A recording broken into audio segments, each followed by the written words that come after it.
এগুলো বানাইতে 1 নম্বরে লাগে কাঠের বাট, 2 নম্বরে লাগে নাইকলের শলা, 3 নম্বরে লাগে জিএ তার, বিভিন্ন ডিজাইনের কাজে লাগে। যেমন এইটা আমি কমপ্লিট করতেছি না, কমপ্লিট করার পর একটা দিয়া গোড়া কাটা হয়, একটা দিয়া ছাঁচা হয়। আমার বড় ভাই আগে করতো, তার কাছ থেকে শিখছি।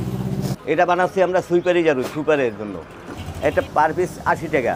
এগুলা পার পিস আছে, একটা আছে 30 টাকা, একটা আছে 50, একটা আছে 20। আমাদের এইটা চাহিদা কমে না, প্লাস্টিক আমার এটা চাহিদা কমাইতে পারে না। এই শলাগুলা আমরা আনি খুলনা যশোর থেকে।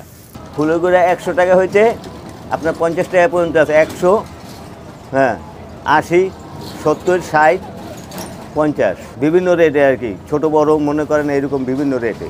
ভালো করে যদি আমরা বানাই তাহলে একটা ঝাড়ু 6 মাসও যায়।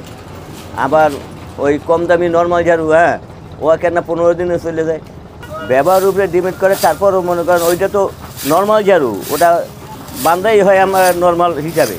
আমরা এখান থেকে ফিটিং করে বানাইয়া বাংলাদেশ সব জায়গায় সাপ্লাই দিই।